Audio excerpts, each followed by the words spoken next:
বোনেরা, দীর্ঘদিন যাবৎ জিন দ্বারা আক্রান্ত আছেন, অনেক জায়গায় গিয়েছেন, অনেক তদবির করিয়েছেন, অনেক আমল করেছেন, কিন্তু কোনো মতেই জিন দূর করতে পারছেন না। জিন আপনার রক্তের সাথে মিশে গেছে। জিন হাজির করে অনেক শাস্তি দিয়েছেন, জিনের কাছ থেকে চলে যাওয়ার অঙ্গীকার নিয়েছেন। জিন চলে যাবে বলে এই কথা স্বীকার করেছে এবং ওয়াদাবদ্ধ হয়েছে, কিন্তু জিন কোনো মতেই আপনার শরীর থেকে যাচ্ছে না।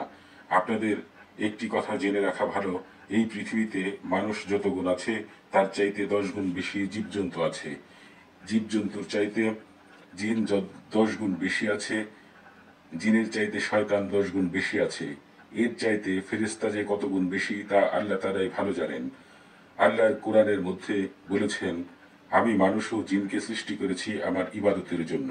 মানুষের মধ্যে যেমন ভালো মন্দ আছে, হিন্দু মুসলমান আছে, নেককার বদকার আছে, তেমনি তেমনি জিনের মধ্যেও ভালো মন্দ, হিন্দু মুসলমান, নেককার ও বদকার আছে। ভালো জিনেরা সবসময় আল্লাহর ইবাদতে বন্দিগিতে মগ্ন, সবসময় কোরআন তেলাওয়াতে ব্যস্ত। পারলে মানুষের উপকার করে থাকে, কিন্তু কোনো প্রকার ক্ষতি করে না। কিন্তু যারা খারাপ জিন তারা সবসময় মানুষের ক্ষতি সাধনে ব্যস্ত থাকে।